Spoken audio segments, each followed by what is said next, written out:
Good afternoon, everyone. We will start a new chapter as we have finished our previous chapter. So, we are going to start a new chapter, that is chapter 9 of history, and name is the first empire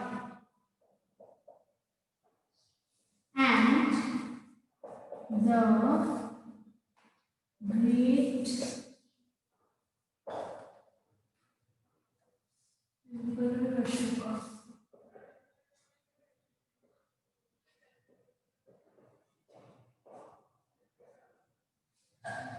This is the chapter which we are going to start.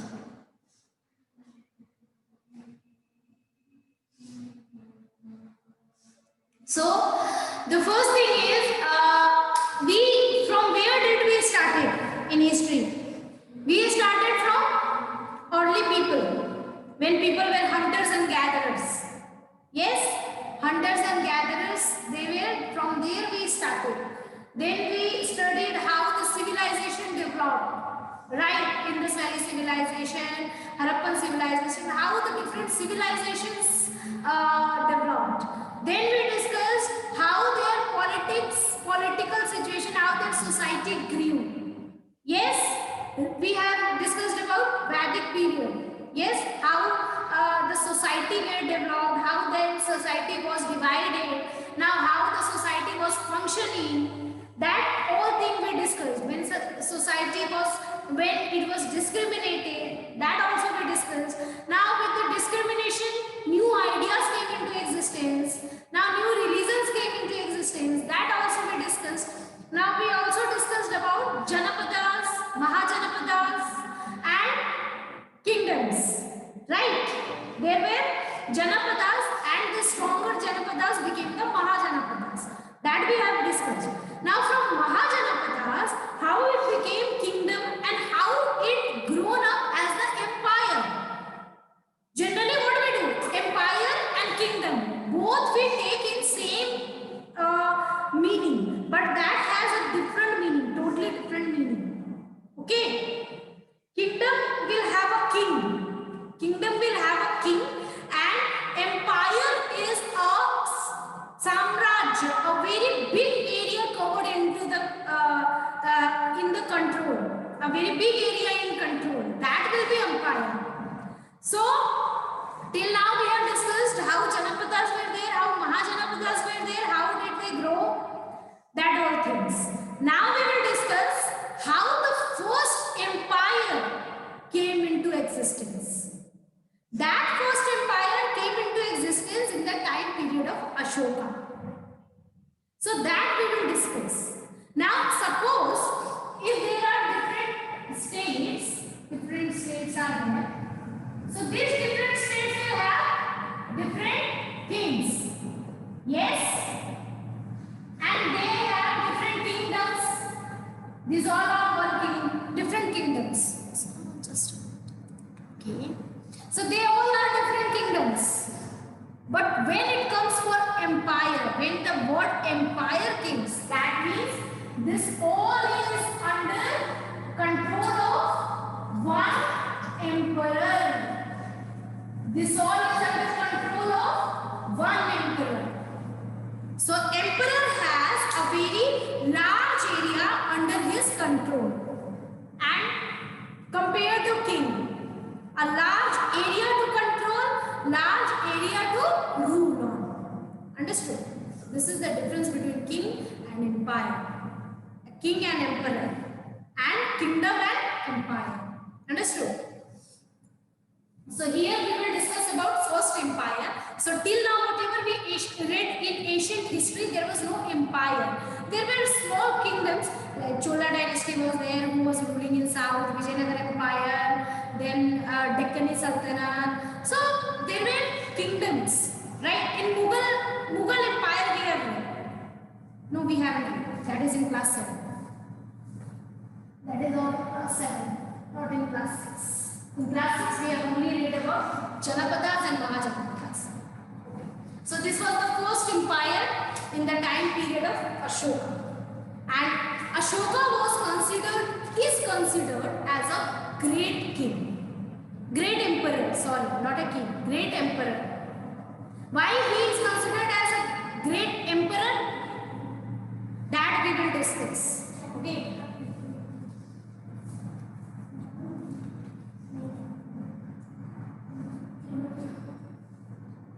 So what are the topics first we will read in this chapter that we must know.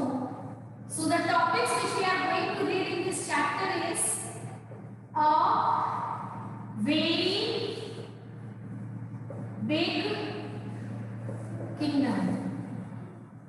A very big kingdom which developed in an empire. Okay. Then you have ruling the empire. How these people were ruling this empire. This was the first empire. Always remember, this was the first empire till now. Okay. Which was the first empire? The empire of Maurya.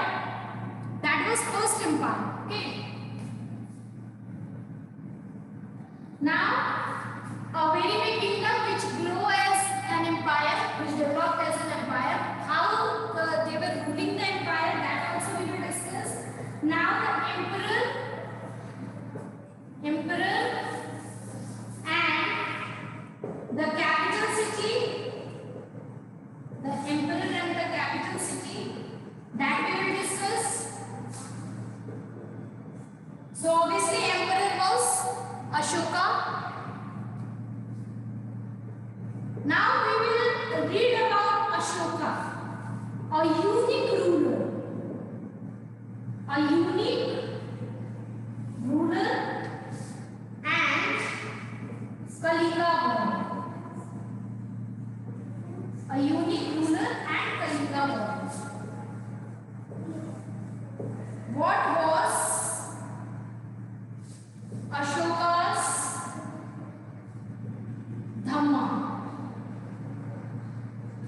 So, these are the topics which we are going to discuss. Whenever you are taking class, please keep a notepad and pen with you so that you can prepare your notes. Always keep notepad and pen with you so that you can prepare your notes, and there will be no need to again and again wait and go through the video. You should keep your notes, you should prepare it while taking the class. That much intelligence you should have.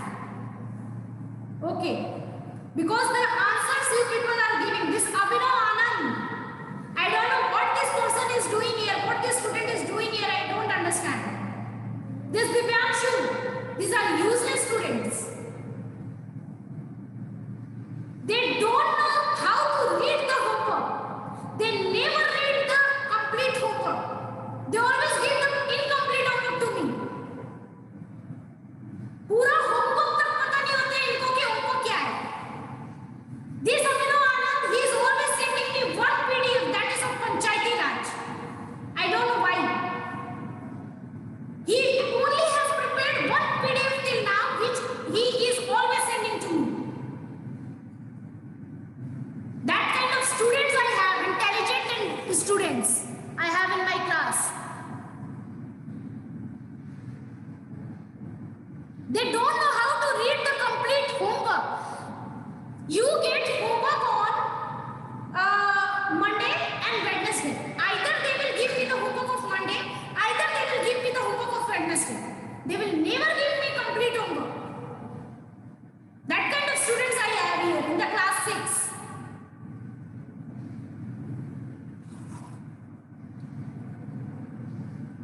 Sneha Bharti is not giving homework. She is never giving homework. I don't know what is the problem with Sneha Bharti these days. I feel sometimes I don't know this Sneha Bharti. What is she doing these days and what is her problem? I don't understand. And all of a sudden the number of students also have decreased who are taking the online classes. I don't know why.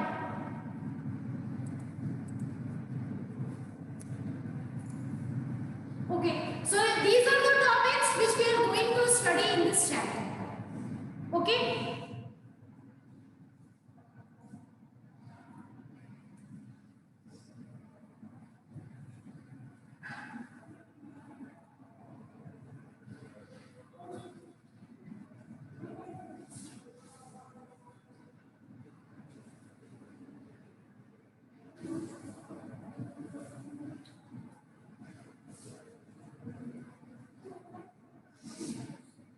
So we will start with our first topic, which is a very big kingdom, an empire.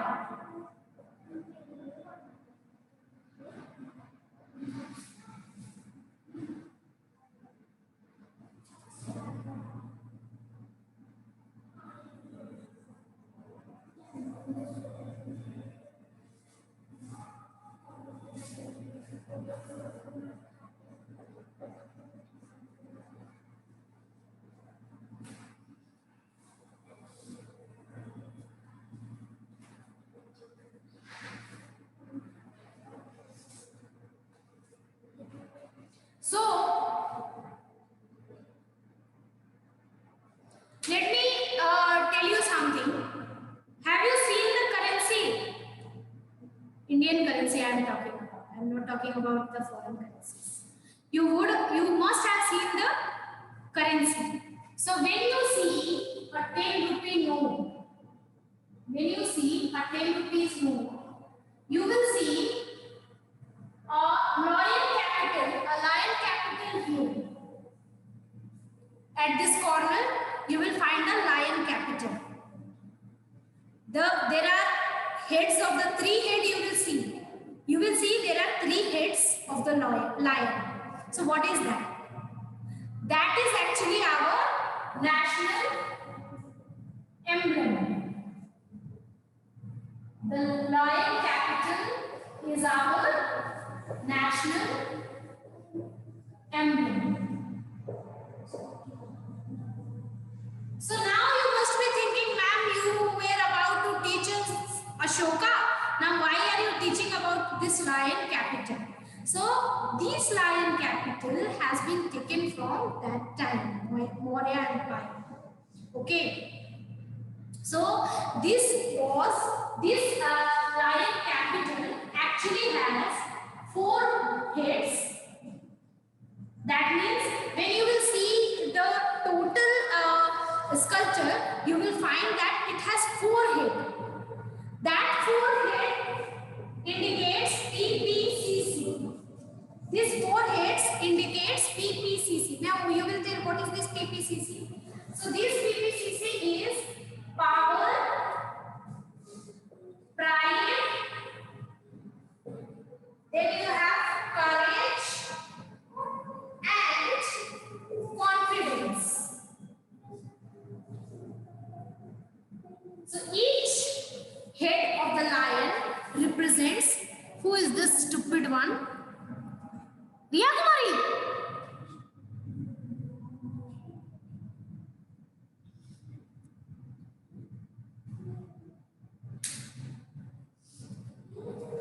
These 4 heads of lion resemble PPC, that means each head resemble one quality. So one represents power, one pride, next courage and confidence. Understood? So like this you can remember PPCC, power, pride, courage and confidence. So these 4 heads of lion represent power, pride, courage and confidence. Understood? And this is our national emblem. And this national emblem is related with our topic. This has been taken from Maurya Empire, Mauryan time, now Mauryan period. Now how? So this was made by Ashoka. This was built by Ashoka, where in Sarnath there is stupa.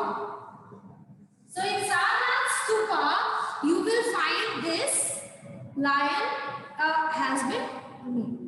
Understood?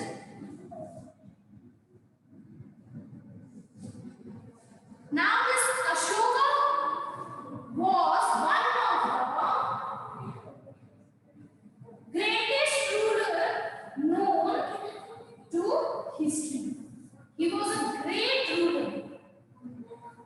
Now why? What great thing he has done? So he has done many great things. When you will read the chapter, then you will understand why is he called great emperor. Okay. Now, on his pillars, so on his pillars,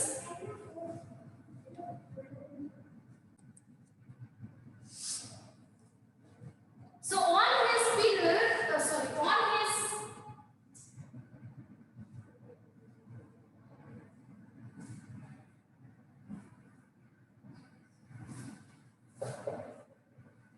his instructions were inscribed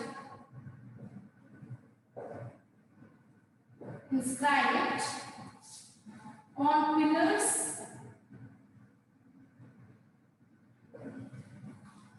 as well as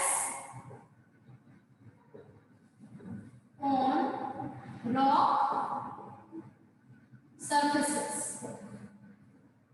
So what he did, he used to inscribe his instructions on the pillars and on the rock surfaces. So can anyone tell me why they were inscribing on the rocks? Can anyone tell me this answer? Why they were inscribing on the rocks and pillars? Were they ignorant? Why were they writing on rocks and pillars? Today when you go to some place to visit some monument, if you will go to Taj Mahal, can you write on the Taj Mahal? You cannot write on the Taj Mahal. So why these people were writing on the pillars and rock surfaces everywhere? Okay, Astarani has answered because it can't be destroyed. Okay, that is one correct answer. But the thing is, that time paper was not available. That is why they were inscribing on pillars and rock surfaces. And Asta has also given the correct reason. These written sources used to remain for a long time period. Okay. Now till now we can find these inscriptions. Yes. Now from what time these things are there? So these things we have started in 321 BC. So this Maurya Empire was founded in 321 BC. Okay. Sorry. Here we write 321 BC. The foundation of Maurya Empire took place. This is 0, that means Christ. Before Christ. BC is before Christ. You can write BC or BCE, before common era. Both you can write, both the terms are correct. So here it goes in minus and here it goes in plus. So we are here 2020, right? AD. After any dominant AD. So if you see 321 BC was the foundation of Maurya Empire. From this time to this time, these inscriptions are there. So you can understand how long it can stay on the rocks. Now, as we have already discussed in our previous chapter, how do we know what Ashoka has done that time? What Ashoka has done that time? He was an emperor. He has a very huge area under his control. How do we know all these things?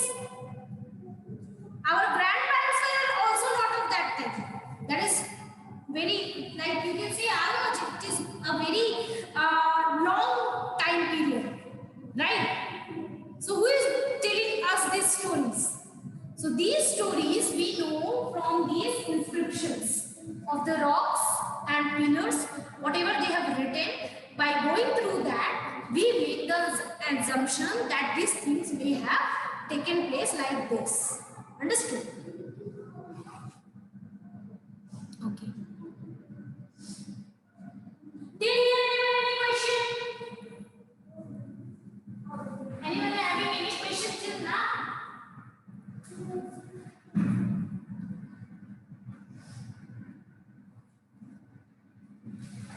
No questions.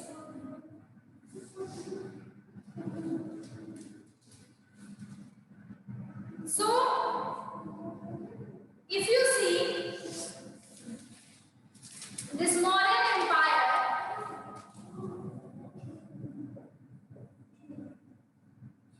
this Mauryan Empire, sorry,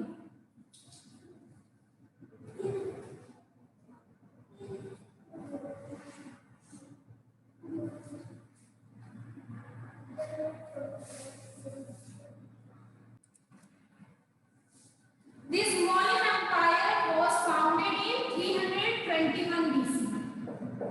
Okay, and it remained till 185 BC. After 185 BC, it was declined. Okay. Now, who was the founder of Mauryan Empire? So, founder of Mauryan Empire was Chandragupta Maurya. Chandragupta Maurya was the founder of Mauryan Empire. And who is this Chandragupta Maurya? Chandragupta Maurya was the grandfather of Ashoka. Grandfather of Ashoka. Okay. Chandragupta Maurya was the grandfather of Ashoka. He was the founder of Mauryan Empire, and this happened in 321 BC. Okay. Now the son of Chandragupta Maurya was Bindusar. Bindusar. Bindusar was the son of Chandragupta Maurya. So after Chandragupta Maurya, Bindusar ruled. After Bindusar, who ruled? So after Bindusar, Ashoka ruled over the this Maurya Empire. Okay. Now, in all this, there is one very important name. That name is Kautilya. Have you heard about Kautilya? Anyone? Anyone heard about Kautilya? No one heard about Kautilya. Class 6. Till now. Kautilya? Okay. Chanakya? Have you heard about Chanakya? Not. Okay.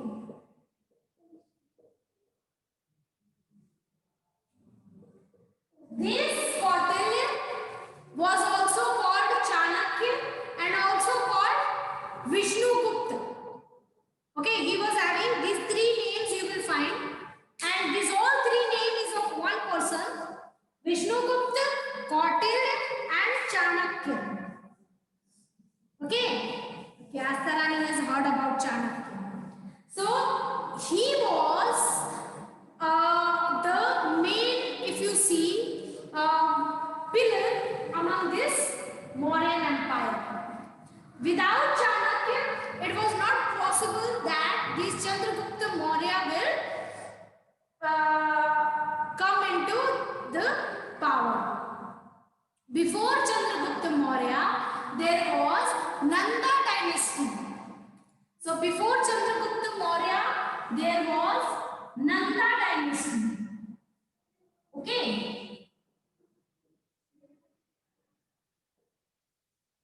Now this Nanda dynasty was not ruling properly.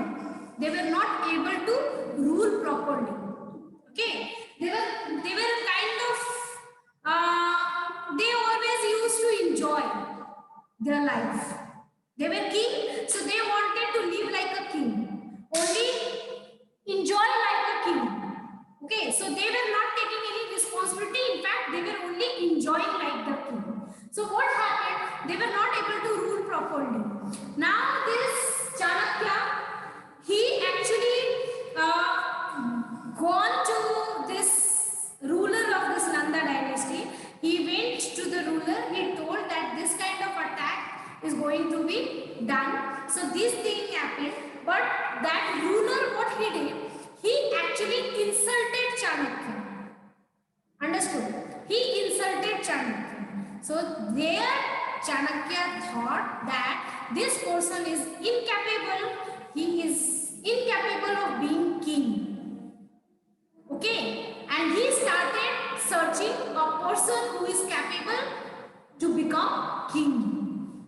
And there he found Chandragupta Maurya. So this is all story of Chanakya actually. So Chanakya wanted the ruler of Nanda dynasty to be replaced by Chandragupta Maurya.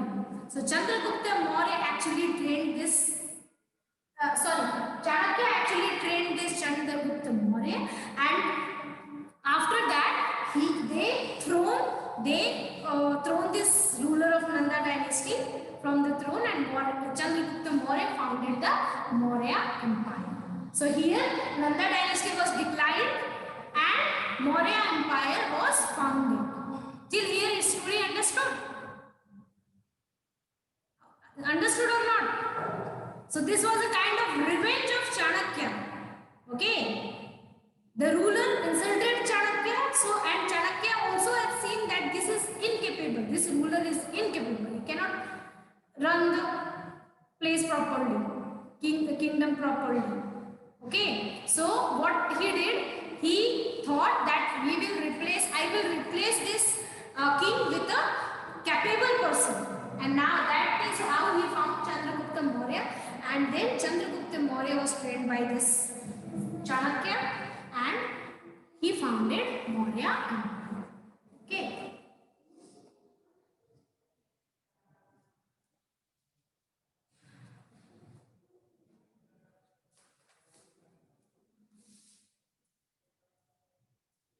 So basically this Nanda dynasty was declined by Kautilya, Chanakya. Okay.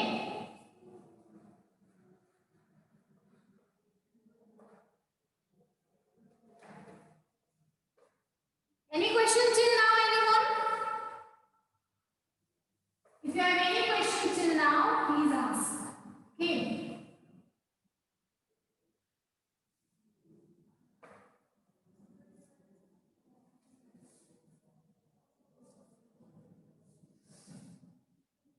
We have already read about Maurya Empire little bit in our previous chapter. We read about Maurya Empire that earlier they were having their capital in Rajgir. Yes, we have read about. So earlier they were having their capital in Rajgir, and later on they shifted their capital to Patliputra. This we have already read in our previous chapter. Okay. Now there were many cities in the empire. Okay. So there were several important cities in the empire. Now what were those cities? So those cities were Patliputra. This was the capital of Maurya Empire. Then you have Takshila. Then you have Ujjain. So these were very important cities in the Maurya Empire. So Patliputra was very important because it was the capital of the Maurya Empire. First, the capital was Rajgir, later on shifted to Patliputra. Now, Takshila was also very important and Ujjain was also very important. Now, why Takshila was important? So, if you see, so Takshila was a